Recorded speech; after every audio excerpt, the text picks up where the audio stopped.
Hello, Diane Scabiloni here. Welcome to my People I Know, Like, and Trust. And we enjoyed our Realtor chat so much, probably sometime in April, that we decided we were going to do a page 2. And so I have with me again today, I have Bryan Reilly. Say hi, Bryan. Hi. Bryan's with Keller Williams. And I have Phil Anthony with Albert Anthony Real Estate. Say hi, Phil. Hello, everybody. Okay, good. And I also have Shelley Killinger here, and she is with Remax CSI. Hey, everyone. Happy to be here. Thanks for having me, Diane. Yeah, no, this is so good. This is so good. So the last time we all got together, it was right, we were probably less than 30 days. Probably less than 30 days into COVID. And with being in the real estate industry, it was quite the adjustment. And so we were just talking about, like, what are we experiencing, and how is everybody doing and coping, and what can customers expect? So now we were just talking like 7 months into it. So I just want to get everybody's feedback and see what's happening, and what do you think about the state of the real estate market here in Pittsburgh? What's so cool is Shelley kind of focuses on like the South and the West, and Bryan focuses on the North, and Phil is, very much an expert in the city of Pittsburgh. But I mean, they all do business everywhere, but just to get a good vibe for these certain markets, I can't wait to see what you guys have to say. So whoever wants to go for it. Ladies first, Shelley. Oh, well, thank you. Well, here in the South, I mean, things have not slowed. I know in your questions, Diane, you were asking, are things still vibrant? Or are they slowing? We have not seen a slowdown, at least in our bread and butter price points here in the South Hills. We're very much active. I'm listing more now than we were in the summer. So, I mean, we're actually set to close out the busiest December of my entire career. So it's very, very busy here in the South. And I would say the seller's market still is holding through the winter, or at least into the winter. It feels like we're in winter, even though technically we're in fall. But yeah, I would say the seller's market probably is still going to hold. Buyers are still outnumbering the houses, the inventory levels.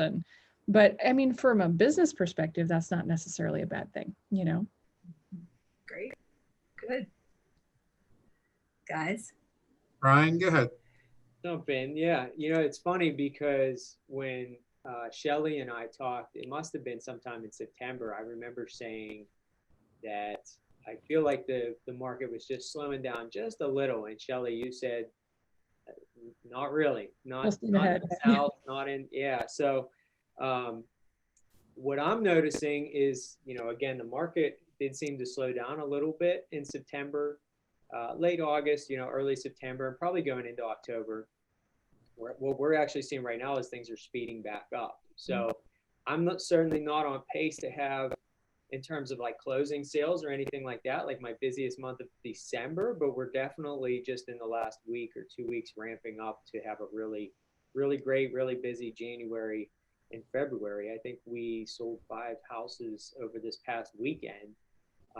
And what we're seeing is a lot of people who have been kind of sitting on the fence throughout the year, not for any particular reason, not necessarily directly related to COVID, but various reasons. People were not making moves in the spring and summertime when everybody thinks is kind of the time to move.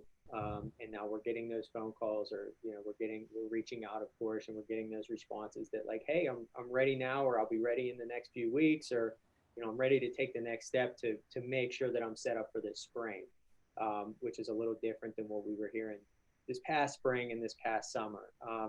A little bit of that is typical, but it's definitely refreshing to see that. I think as a whole, 2020 has definitely been my most successful year, biggest year, just in terms of number of sales and number of clients and everything else. So I'm excited for 2021. I know we're going to talk about that in a later question here, Diane, but no, that's great. Phil says too.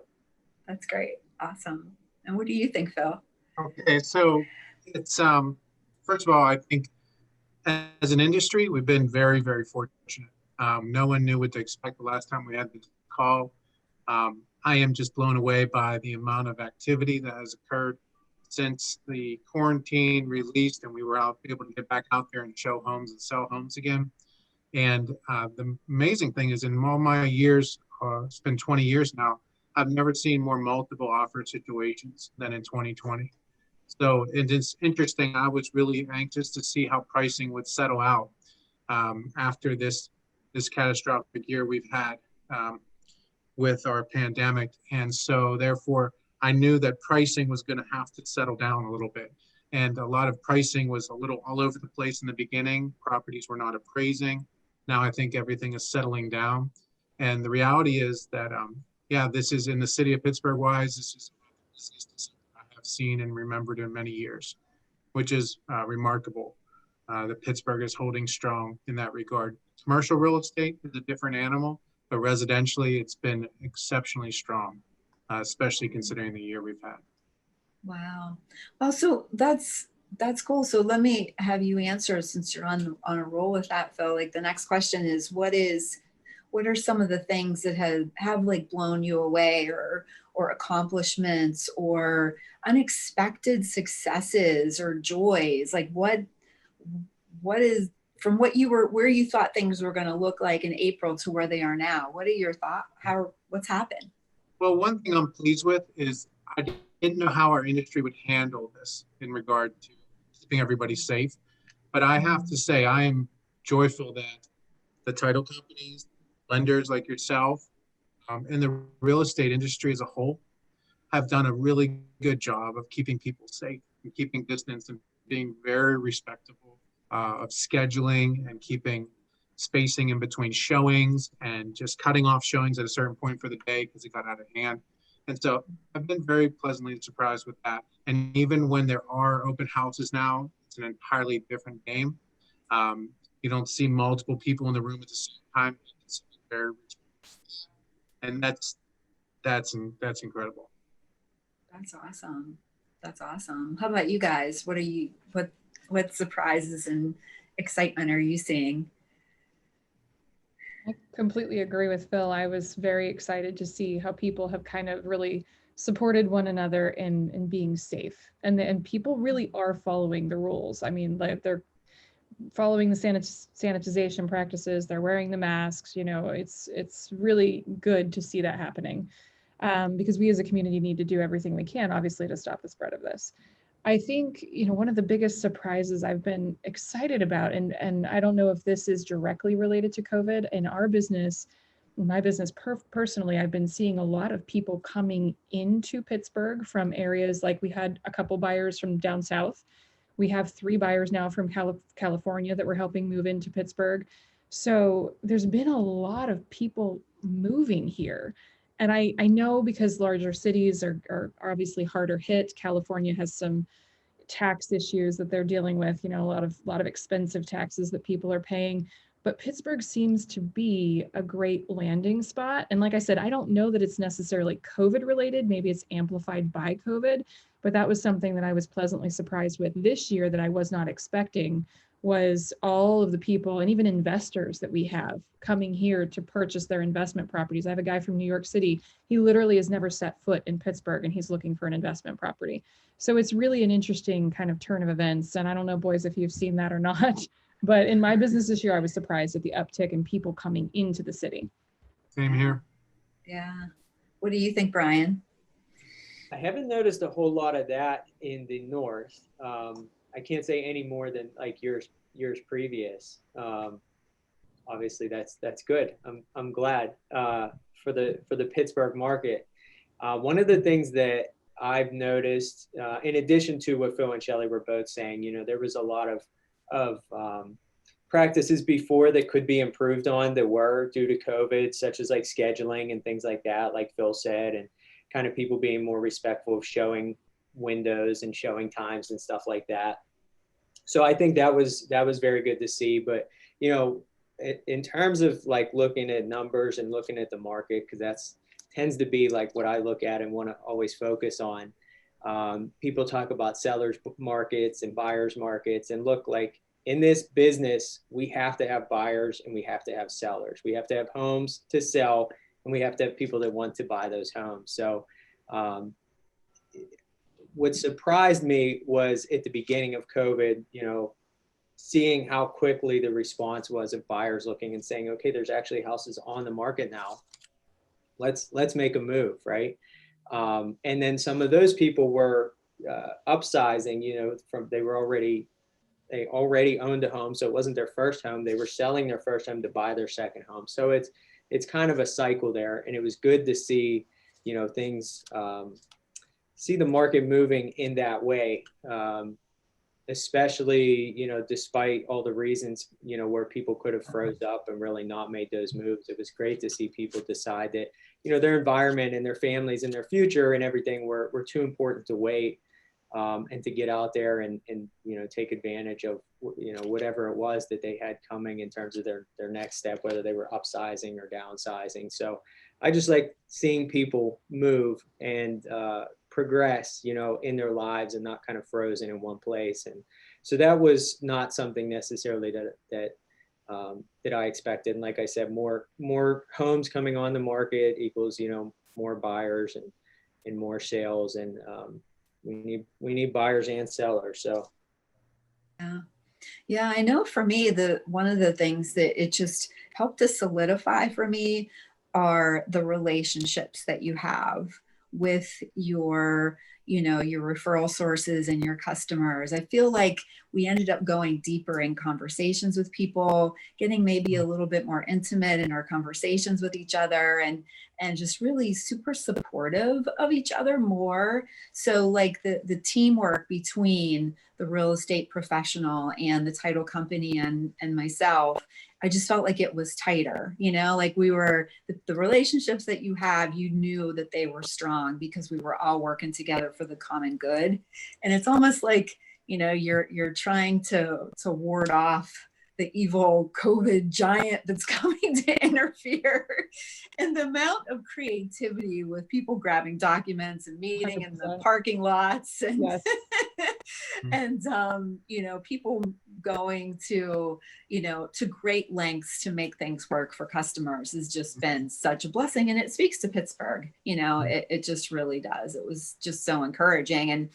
And I agree, the amount of reloads that I've been dealing with, people coming into the market, has been quite a change, an uptick. I bet you probably 20%, I'm thinking, of the customers I'm working with are people relocating, and and investors too, wanting to buy in our city because they do, like Bryan's talking about, they do the statistics and they're like, Pittsburgh is on the rise, and the values are there. So that's been really fascinating. But so what do you think, like, going forward, if you can sort of, Bryan, I'll start with you this time. Like, what are some obstacles that you would like to see that have come up that you would like to wave a magic wand or like to see maybe adjusted or changed?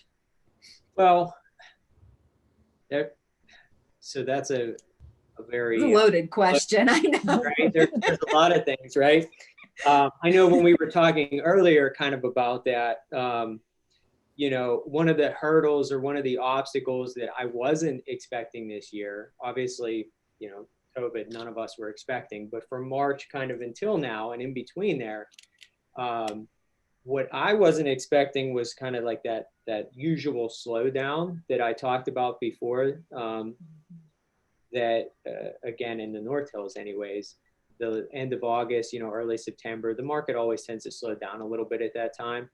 Wasn't sure if that was going to happen this year with a lot of the kids not going back to school, a lot of people, not going back to work, family vacations were kind of different. So typically we see people trying to squeeze in their vacations before kids go back to school, and then they're focused on getting the kids back to school, and then, trying to get into that routine and everything. So the market always takes a little bit of a slowdown. I wasn't sure that we were going to see that this year. And again, I said, we saw that a little bit. I think I listed like 3 homes in the same weekend, like one of the first weekends of September. And all 3 of the homeowners or the sellers were friends of ours, clients that had already purchased their homes. And they had been in the market and they knew what it was like from, June through August, and then they finally closed on their home, and now they're ready to, they've moved out, or they're in the process, and now they're ready to list, and now it's their turn. And we listed all 3 homes in one weekend, and all 3 of them were like crickets. And of course, they sold, by the second weekend, so they sold in less than 2 weeks, right? Which seems like a really long time, right? Right. Oh goodness. And looking back again, I look at the data and the statistics and everything, and we did see in the numbers and in the graphs, the average days on the market did go from like 7 to 9 to 10, 11, 12, 13. I think right now it's at like 13 for our market. So it's crazy to think that 13 days on the market would feel like a long time. But I think true. It's hard to even know what's normal at this point. But again, more homes, coming on the market now, I think it's gonna continue to lead to more good things there. So inventory would be probably the only hurdle moving forward that I'm really concerned about, is how can we, as agents, keep working and keep people actually putting their homes on the market and showing them, the pros and cons, so that they can make a decision if now is the time for them to move and to not get frozen and stay in that same place. Yeah, it doesn't seem like our market is frozen, that's for sure. So what do you anticipate for 2021, you guys? What do you think is gonna, do you think it's gonna change from being more of a buyer's market to like a seller's market? Or what do we anticipate? You wanna go, Phil? I'll let Shelley go. Yeah. Well, thank you. Well, I mean, we're in a seller's market now. I anticipate more of the same, probably for the next 12, 18 months, something like that. We just have too little inventory right now. We're in too big of a deficit to just all of a sudden flip the switch. It's going to take a little while to switch over. As far as appreciation goes, I don't see drastic jumps in sales prices, just because I don't think we can sustain it. Like Phil was saying, they have to settle down at some point, and so I'm anticipating appreciation, but maybe more of an average year in terms of pricing. Hopefully with a vaccine and everything else, we'll see COVID kind of die down a little bit. I know safety in my team is a big priority right now. We've got some immunocompromised, some pregnant girls, some, all sorts of things going on. So that's a big concern of ours heading into 2021 too. But I think as far as the market goes, if you're selling, it's still a great time. If you're buying, I don't anticipate interest rates staying under 3 forever, but they're certainly great now, and even if they do go above 3, I mean, let's be honest, that's still not bad, Well, yeah, that's kind of like, oh, bummer, I'm going to get a 3.125 and my house is going to sell in less than 2 weeks. Boy, this life is really hard. Right, exactly. I mean, granted, you want to take advantage while they're there, because obviously if you run that over the long game, it does make an impact. But at the same time, I get it. It's like 3.125. It ain't that bad. Right. Yeah, exactly. So I'll chime in here. Thanks, Shelley. What I see happening is this new life that we're all living. Can you imagine not owning your own home and living in an apartment building or a condominium building? I think the value of privacy went through the roof. And it's also interesting when we show homes now, one of the first things we find buyers looking for is that home office, because I absolutely need it. Wouldn't like it. I actually need it. Outdoor space. I would love to, get some private time outdoors. So the needs of a home have changed. The larger the home, a little bit better now, because you have some flexibility with rooms with kids and whatnot, and keeping some space. So I think going into 2021, you're going to see, I've found over the past 3 to 4 months that basically any seller that wants to price their home at fair market value and with logic, those homes are going to move. They're going to move rather quickly. And then you still have the small percentage of sellers that want to really shoot for the moon and test the waters for a few months. Those homes will sell. They will sell in fairly short order still. But ultimately, so it all depends on the temperament and the urgency of the seller.